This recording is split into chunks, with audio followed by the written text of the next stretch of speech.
Welcome back, everyone, to the Deep Dive. This time, we're tackling a mind that's had a lasting impact. I mean, Yeah. William James was writing over a century ago, Yeah. and his work is still so relevant. Oh, absolutely. Yeah, and we've got a whole bunch of his writings to dig into. Principles of psychology and the varieties of religious experience are going to be our main focus. Right. But we're also going to be weaving in some of his other stuff, like psychology, briefer course, Yeah. talks to teachers on psychology, Mm. and even some of his personal letters, just to get a really well-rounded view. Mm-hmm. So we're going deep, deep into James's world, from the nitty-gritty, like how our brains actually work, Right. all the way to, those big questions about religious experience. Yeah. I think what's really amazing about William James is that he's not just a scientist or a philosopher. He's this kind of bridge between the two worlds. Yeah. He's really trying to understand the whole human experience. Okay, so let's start to unpack that bridge a little bit, huh? Sure. Yeah. Yeah. Let's start with Principles of Psychology. Yep. This book is massive. It is. Like, James covers everything.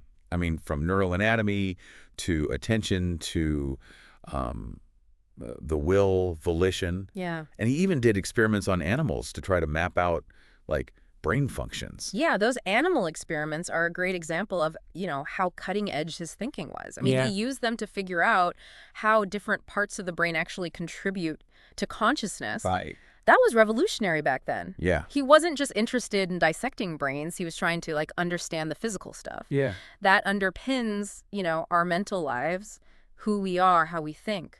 That makes me think of his idea of the stream of consciousness. Mm-hmm. Because, so often we think about our thoughts being orderly. Right. Linear. Yeah, like in a line. Right. But James, he compares them to a stream, Yeah.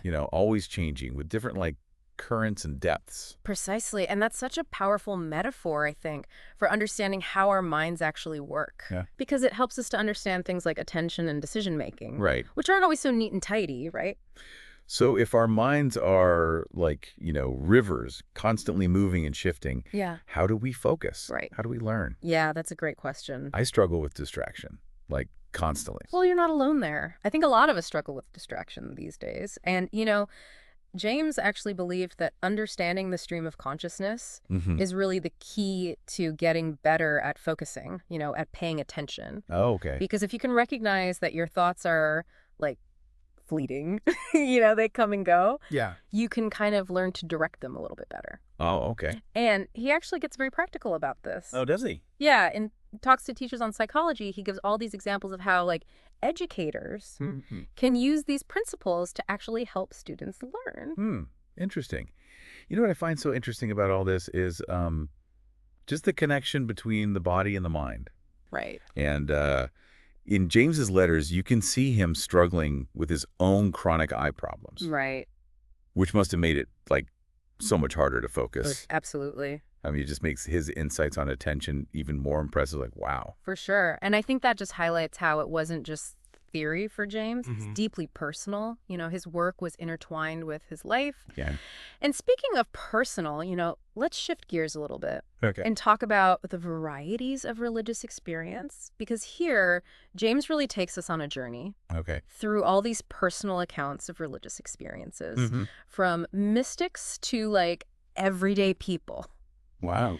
And he's not trying to, prove or disprove any religious doctrines. He's Yeah. really trying to understand, the psychological power, Yeah. the emotional power of belief itself. Oh, that's fascinating. Yeah, And I mean, those stories are so vivid. they are. You've got tales of sudden conversions and these intense mystical visions. Right. And, people overcoming addiction through spiritual awakenings. Right. It's like he's woven this tapestry, right, Yeah. of the human search for meaning. Yeah. And James, he uses those stories to kind of explore the subjective nature Right. of religious experience. Exactly. And how that contrasts with those more traditional kind of theological approaches. Exactly. He wasn't afraid to look at the messy personal side of faith. Right. And he was right there in that mess himself. Yeah.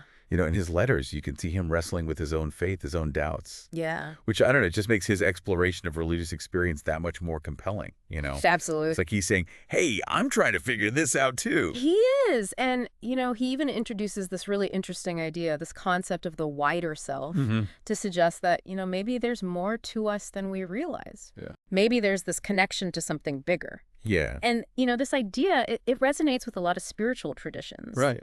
But what James is doing is he's approaching it from this really unique psychological perspective. Right. Right. So, in a way, you can say both principles and varieties. They're like both explorations of those same core questions. Absolutely. Like, who are we? Right. What does it even mean to be human? Yeah, I mean, they're both investigations into, the human condition, right? Our search for meaning, for understanding. Right, exactly. They're like two sides of the same coin. I love that. Reflecting, that insatiable curiosity that James had about how our minds work and just the depths of human experience. Exactly. And it's remarkable how, relevant his ideas still are today. Yeah. I mean, think about all the interest these days in mindfulness and meditation. Those practices, they're really rooted in, those same principles of attention, of self-awareness that James was talking about. Right, right. It's like he was ahead of his time. Yeah, for sure. So, okay, we've got all these really profound ideas about the mind, about the brain, about religion. How does it all fit together? Yeah, that's the big question, right? Yeah. And I think for James, he saw psychology and religion as kind of two different ways of grappling with the same, fundamental questions. Who are we? Yeah. What's the meaning of life? Right. And he believed that both psychology and religion could give us these really important insights. Oh, so it's not about choosing one or the other. Exactly. Right. It's about recognizing, that they both have something to offer. Right. James actually argued that if you really want to understand yourself, you need to consider both the scientific side and the spiritual side. So psychology can explore the mechanics of how our minds work, right, while religion can kind of delve into that search for meaning. Yeah, that makes sense.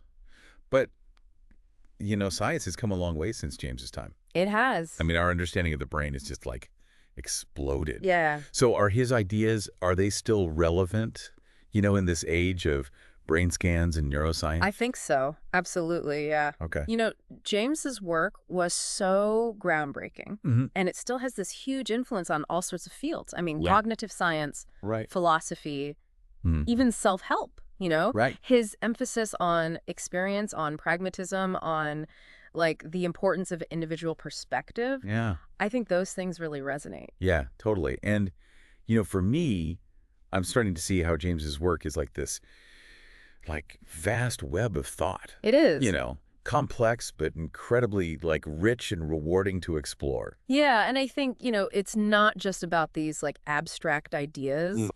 James was really concerned with how his work could be useful. He wanted to understand how his ideas could help us live better lives. Oh, for sure. Speaking of practical stuff, if someone wanted to dive deeper into James, where would you recommend they start?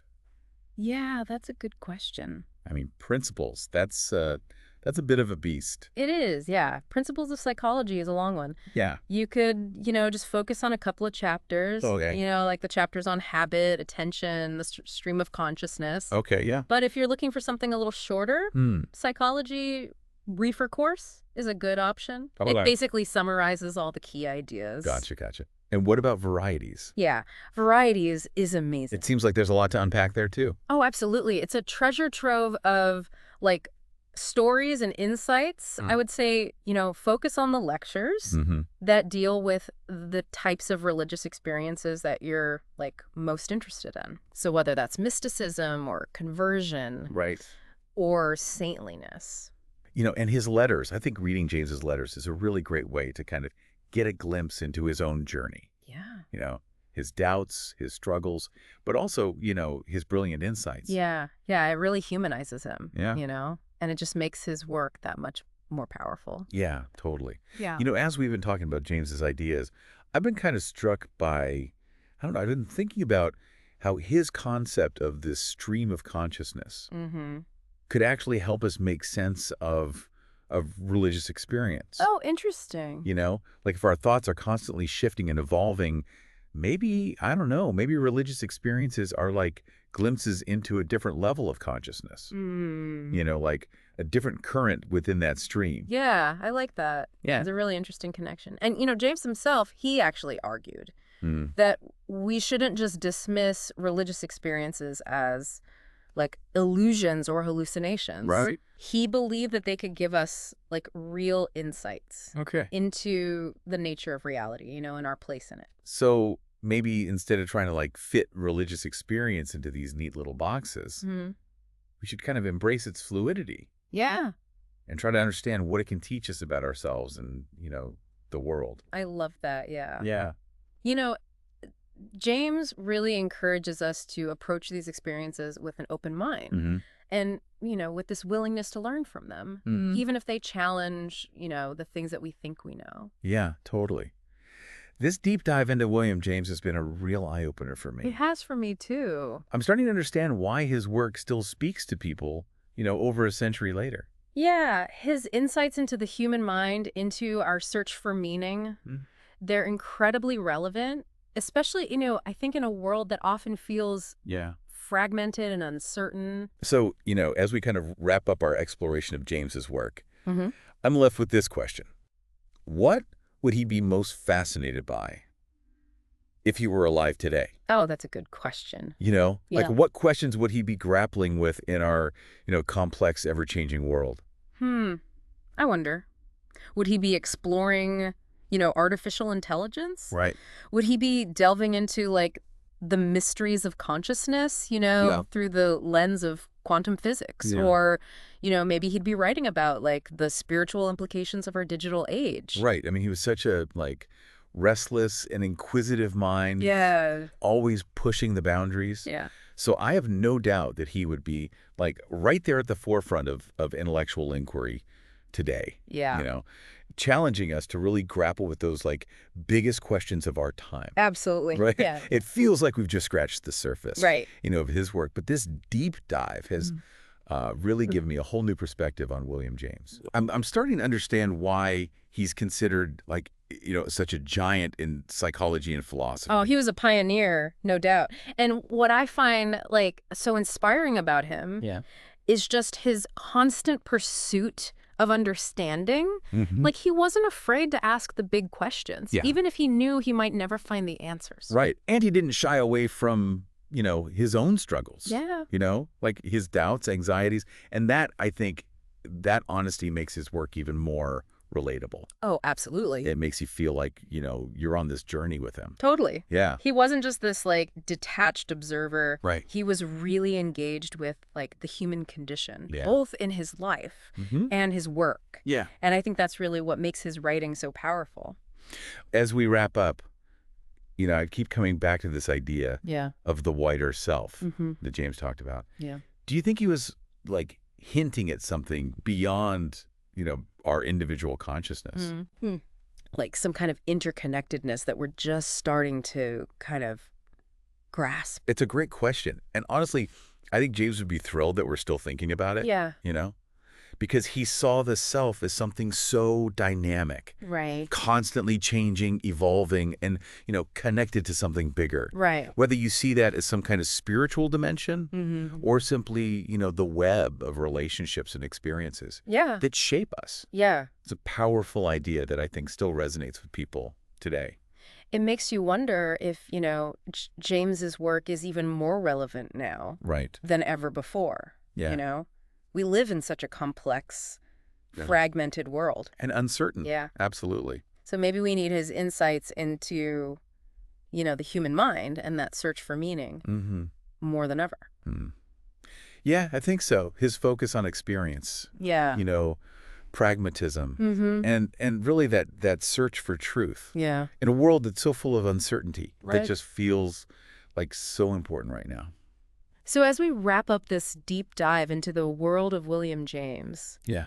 I don't know, I'm left with this renewed sense of curiosity Right.